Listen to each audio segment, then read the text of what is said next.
We try to get as thematically close to that because in gameplay, guess what we did to Thanos? We gave him access to... Marvel vs. Capcom Infinite was a game that honestly kind of died on arrival. It didn't really have a chance to shine. There was marketing issues and just balance issues overall. It also was really ugly, I'm sorry. However, one bold individual put his heart, his soul, and his giant wallet at this game to do his best to make it better. We had a rare opportunity to interview Maximilian and ask some questions about his philosophy with his team, the direction he wanted to take the game in, and what made MVCIB so worthwhile. And stay tuned to the end of the video after the questions and you'll find out why I said this. But we're fucked. We can't hate on this game anymore. I actually might release an apology video.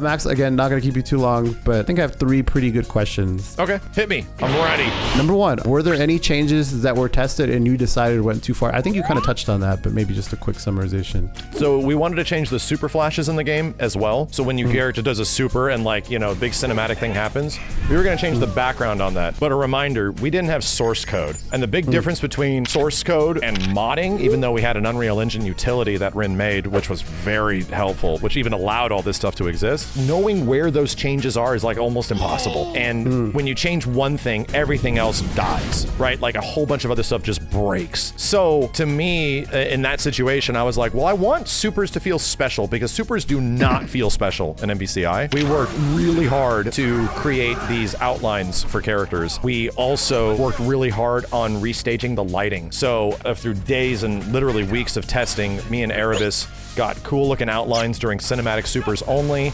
And also I hand-picked and restaged the lighting for every single character super in the entire game. Wow. So when you see characters that are evil, they're underlit, and you see like hero lighting on characters now. If you notice it when you watch the game, you know, compared to the old one, but they're completely different lighting than they were originally. Does the lighting have to move, or did you only get to pick one spot for every fucking character, every single super of every character? So it changes. There was like, we found lighting proximity locations in the game. You had to tween it? Yes, and I had to literally, a tool was made into the game because luckily Erebus, who was our lead second on the game, right?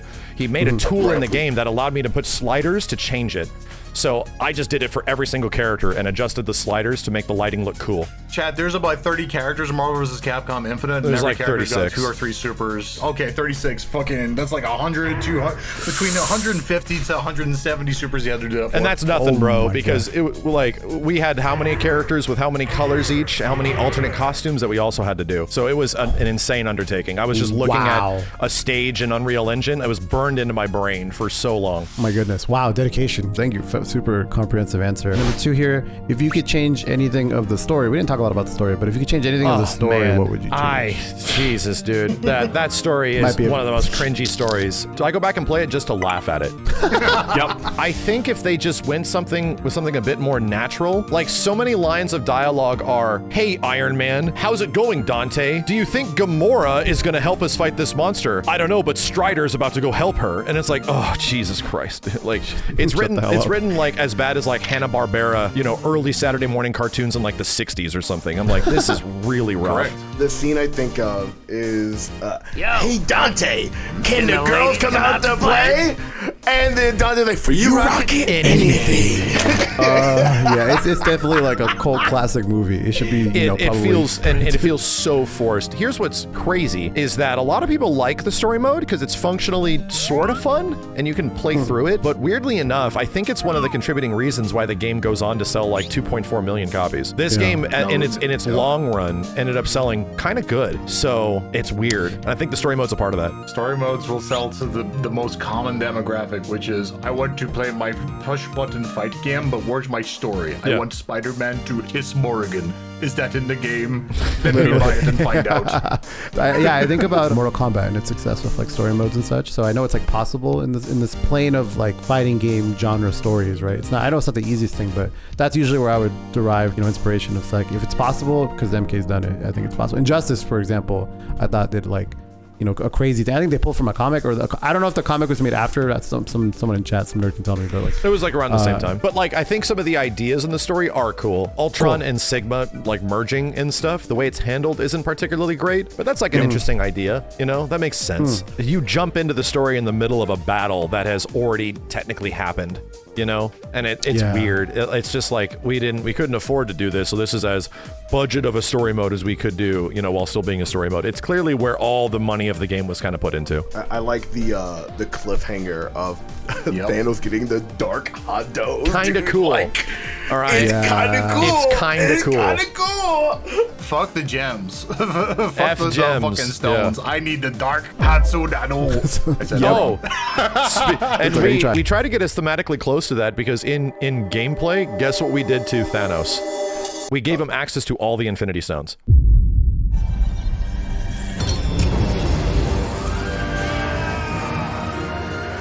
And he is still the same tier. He got a little bit better, but we knew that Thanos was like a character that gameplay-wise was never going to be like the most top tier. With commands, he can use every single stone. That's kind of cool. At any time. I guess that leans into this last question. How long did adjustments and maybe even brainstorms for balance patches take you? The whole time. So in around like June-ish, I would say, maybe a little bit before. We're very lucky that we had folks on the project that knew how to use Unreal Engine that were already game designers. Also very conveniently, deeply intertwined into the MVCI community and were competitive MVCI heads. So their natural passion, which was Erebus and like rainbows, pretty much adopted itself right over into our game. And they're like, so you guys know how this stuff is played. Like I only ever got really decent at it in the first year it came out. So what would we do? And we definitely threw around a lot of ideas like no proximity guard. Let's completely change the way like super tag works, like super into tag. But we ended up keeping a lot of that stuff and reining back a lot of the changes. We changed a lot of stuff on characters. There's a huge balance adjustment list on mvcib.com of what did change on some characters to make them more capable. But realistically speaking, one of the changes I love the most is that we added 2 frames to super tag. And that might not seem like a big deal, but in terms of how people play this game, it's huge because it now means that super tag is jabbable. You're not going to get a huge punish on it. But before, what was the thing? If you knew a super tag was coming, what was the answer to it? You would get a throw, and that was it. Now we're like, so you get a full combo. And that really helped the game, I think. It made a lot of the game just feel a lot better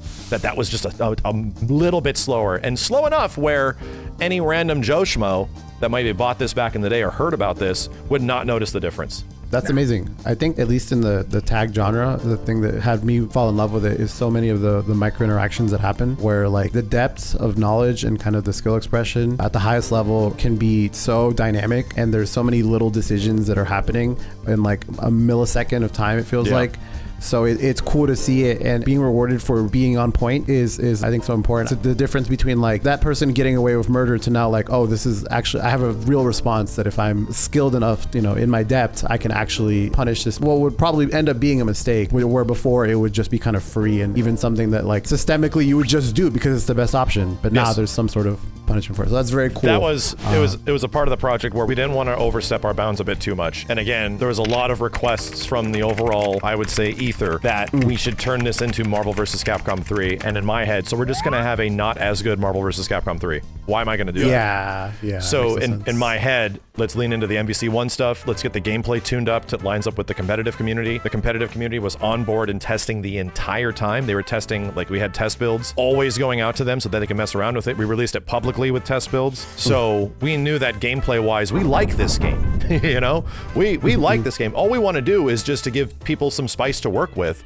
and apply some things in different ways that had been before. And I think one of the best examples of that was I got Tong and Tampa Never Sleeps to run an MVCI tournament right around the release in December. And the finals was Stealth versus Johnny, which were a couple of like the best players out there. And bro, it's awesome. Like seeing this game played at that level is crazy of just how much optimization there is and how much like movement is going. It's so cool. And it is different than Marvel 3. It's different than all the previous Marvel vs. Capcoms, which I appreciate. Right. No, it has its own identity, which I'm such a fan of in any fighting game. Marvel has particularly captured that in so many ways, and you can tell by the love and passion people have for it. Dude, we have one of the mods in the chat right now. A great reminder of this. We wanted like Super Tag to be less good, but we knew that if we did anything to the game that was going to like change from a systematic level, we're like, okay, bro, so Super Tag kind of sucks in this game, right? You just have to hold that shit. So what do we do about that? Anytime we change something systematically, it kind of screwed up the rest of the game. So we're like, all right, let's not do that. Somebody had the genius idea. What if they taunt? So now when you have your main character doing a super, before they would just peace out after. You would tag in and they would jet. And what we did was we added their taunt animation every single time you do a super and you tag out, so that they do the taunt, and now the chance of happy birthday, if you successfully block the mix-up, is significantly higher. And so now cool. we see way more happy birthdays in competitive environment. Yeah, that's so great because it's a very it's very like nuanced way of adding risk and consequence to what otherwise would not have any, and it ends up becoming like the staple and, Yep. and like we said, the meta, and that is really cool. That's a very unique way to handle that, and I had no idea. So in closing, gentlemen, I think we are cooked, well done, on the stove, ready to eat, but we're fucked. We can't hate on this game anymore. I actually might release an apology video. That's how serious this is to me. The MVCI apology video comes up after this. Literally, immediately it posts, or for Front patrons only. page YouTube. Front page. Wait. Recall. Not my nuts out on front page, bro. Fuck Make that. sure you got your ukulele, bro. Oh, true. Yeah, bro. For me, it's a guitar. I'm Latino, ya sabes. But thank you, Max, for coming on the show. This has been a pleasure to like I said. This was awesome. You've converted us to believers, I would have to say, wholeheartedly.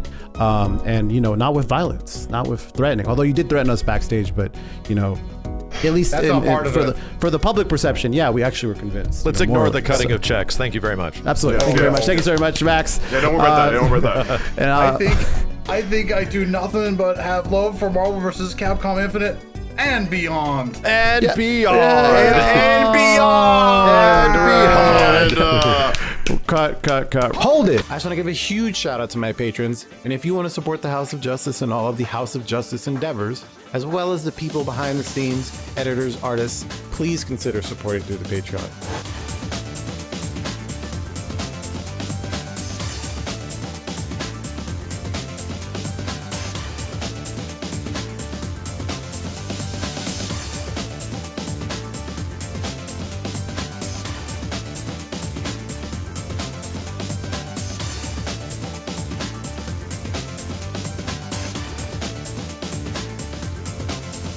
Thank you guys so much.